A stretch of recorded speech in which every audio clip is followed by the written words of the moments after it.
I was at an absolute loss, probably the biggest loss I've ever had, because as a parent, your number one thing is to make sure your child is happy and healthy and able to succeed.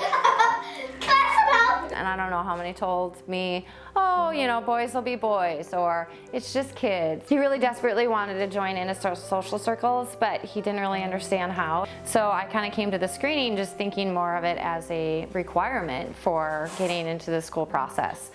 But then she gave me an opportunity to ask questions and to talk about any concerns of mine at the end, and I thought, why not? They called us, and the very first time I talked to him, I just kind of erupted in tears because I felt like for the first time someone was listening. Moms usually have a pretty good gut about things, and so honoring her mom gut was my whole intention of that conversation. I wish I would have screened earlier because he would have gotten support and services that much earlier. The screening usually takes about an hour to an hour and a half in total. The children will get their height and weight taken.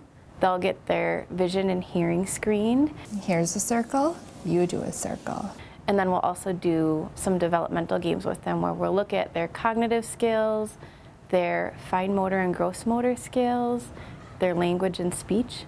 7. You did it. After that, the teachers will take the parents to another room and they'll go over everything with them. So the parents get results right away that day. The final step is the exit interview with the nurses.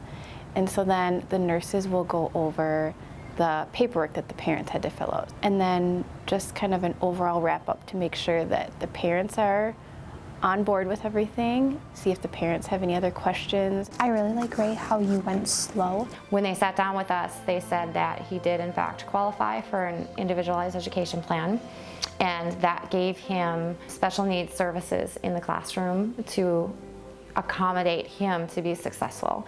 I think in order to really address the human aspect of all of this, that this is a process and these are things that families are told that they need to do, it's also an opportunity to have a connection with the school district prior to entering into kindergarten. I feel like his success now in the classroom, because he's doing just fabulous now in his first grade year, and I think that is because he got the services early. And I don't think we would have had this kind of success. I can envision that we would have gone down a very different path had we not gotten the school district to help.